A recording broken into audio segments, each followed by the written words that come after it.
మేక కథ. మేక వాళ్ళ అమ్మ మేకకి చెప్పిందంట, ఇప్పుడు నీ గుంపులోనే ఉండు, అది నీకు మంచిది అని. ఆ గుంపులో మేక వాళ్ళ అమ్మ కూడా ఉండేదంట. ఇలా కొన్ని రోజులు కొనసాగ్గా మేక వాళ్ళ అమ్మ చనిపోయింది. ఏమైంది? మేక వాళ్ళమ్మ చనిపోయింది.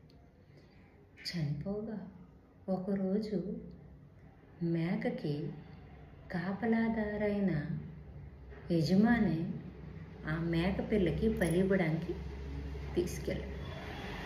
అప్పుడు అమ్మకన్నంట, గుంపులే ఉండమన్నాం, గుంపులే చేయమన్నాం.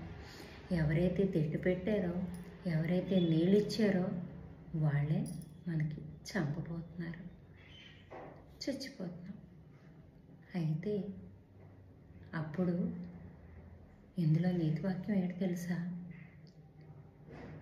మన గుంపులో మేకలా ఉండొద్దు, చిలకల స్వేచ్ఛగా ఉండడానికి మన శాయశక్తులా ప్రయత్నిద్దాం, బలి కావద్దు అనేది నా ఉద్దేశం. ఇంతటితో సెలవు తీసుకుంటున్నాను.